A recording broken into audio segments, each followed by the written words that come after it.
Radio Cyclo, la radio 100% vélo. Bonjour Vanessa Vidal. Bonjour. Alors vous êtes multi-championne de France de ski, c'est ça? Oui, je dirais plutôt vice-championne de France de ski. Et en slalom, 10 vice-championne de France, 10 titres. Et aussi un titre du combiné. Et sinon, alors, pour les Jeux Olympiques, 7e aux Jeux Olympiques. 7e aux Jeux Olympiques. Voilà. Et je vais vous faire une confidence, c'est mieux que moi. Ok. Comment on passe du ski au vélo? Parce que si vous parlez aujourd'hui sur Radio Cyclo, vous êtes ici dans les Alpilles à l'occasion de la Voie Aurélia, là, les 3 journées. Comment on passe du ski au vélo? Quand on fait du ski, on fait aussi du vélo l'été pour entretenir la forme? Ben oui, forcément. Et puis le vélo, ça demande un petit peu les mêmes qualités que le ski. Il faut aimer la vitesse. Après, c'est vrai que c'est un sport qui demande beaucoup d'engagement physique, mais le ski aussi. Et ben moi, j'ai toujours fait beaucoup de vélo, déjà depuis toute petite avec mon papa qui adore le vélo. Et donc le virus du vélo, je l'ai eu très très tôt, en même temps que le ski. Alors j'imagine que vous avez habité très longtemps à la montagne. Vous étiez sur quelle station? Ben, je vis toujours en montagne, j'habite à La Toussuire, en Savoie. À La Toussuire. Est-ce que le Tour de France passe souvent à La Toussuire? C'est au-dessus d'Annecy, ça, c'est par là-bas? Oui, c'est dans la vallée de la Maurienne. Vallée de la Maurienne. Il est passé, on a eu 2 arrivées du Tour à La Toussuire. Alors cette année, il est passé 2 fois à Saint-Jean-de-Maurienne. Il a été au-dessus de Saint-Jean, dont j'ai oublié le nom, là, vers les Cybèles. Comment ça s'appelle? Bon, bref, il y a des cols mythiques là-bas quand on a envie de faire du vélo. Oui, alors moi je suis surtout une grande descendeuse en vélo et je grimpe un peu moins bien, forcément j'ai fait beaucoup de ski de haut niveau, donc beaucoup de musculation, mais oui, il y a effectivement des très très beaux cols, les panoramas sont magnifiques et moi mon col préféré c'est le col du Glandon. Le col du Glandon. Est-ce que vous êtes plus sur du vélo de route, sur du gravel, sur du VTT? Alors parce moi, que le VTT, je veux dire, ou le gravel, c'est ce qui rapproche presque le plus du ski, c'est-à-dire la nature, la montagne, la verdure. Oui, c'est sûr. Alors moi, je pratique beaucoup le vélo de route parce que je fais aussi du triathlon pour mes entraînements.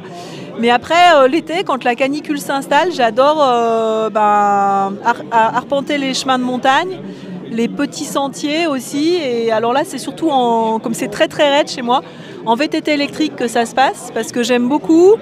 Alors il y a quand même le côté sportif parce que quand on roule en éco, ça reste quand même très sportif. Et après, toutes les descentes sur un VTT électrique qui est un peu plus lourd qu'un VTT normal, on a un peu plus d'inertie, donc on a presque la sensation d'une moto de trial.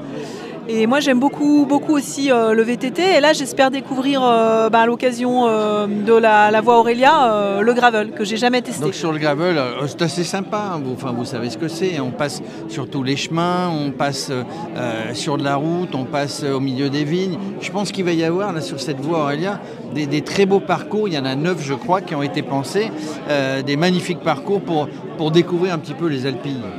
Ben voilà, moi c'est vrai que l'année dernière je suis venue faire le Raid des Alpilles, donc en compétition cyclo-sportive avec les Green Cycling. Et je m'étais déjà renseignée, mais je ne connaissais pas assez bien la région pour m'aventurer sur les chemins sols. Donc cette année, là cet événement, c'est l'occasion rêvée pour venir découvrir les chemins en gravel.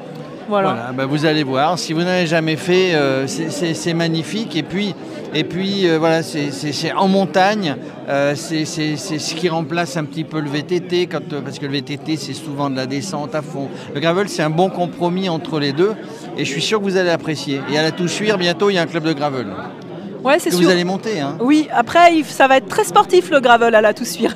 Il faudra avoir des bons poumons. Non, mais ce que je veux dire, c'est que le gravel, c'est pas uniquement de la grande montée, c'est pas uniquement de la grande descente.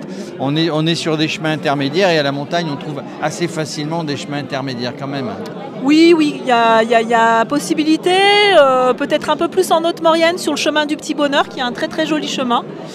Et puis le gravel aussi, moi j'ai beaucoup d'amis dans le sud de la France qui font du gravel et qui adorent parce qu'ils sont aussi malheureusement à l'abri des voitures. Oui, c'est vrai qu'en termes de sécurité, on est un petit peu mieux en gravel. Voilà. Merci, on vous souhaite des bons parcours. La ville dont je parlais tout à l'heure où le Tour de France est arrivé, c'était à Saint-Sorlin-d'Arves. Le Tour est arrivé un petit peu plus haut au col au col au-dessus dont j'ai oublié le nom, mais c'était une magnifique étape. La Croix de Fer peut-être. Oui, alors l'arrivée c'était à l'Alpe d'Huez et il est passé à Saint-Sorlin et col de la Croix de Fer. Il y avait une super ambiance, hein, Saint-Sorlin. C'est vrai, c'est vrai. Et à Saint-Jean-de-Maurienne également, voilà, le vélo, le Tour de France populaire, le vélo, comme ce qu'on va avoir pendant 3 jours ici, c'est populaire, c'est la passion, tout le monde se retrouve, on oublie tout à vélo. Oui, c'est sûr, moi c'est une bonne dose d'adrénaline et puis aussi dépenses énergétiques. Merci en tout cas. De rien. Bon parcours demain. Merci. Radio Cyclo, la radio 100% vélo.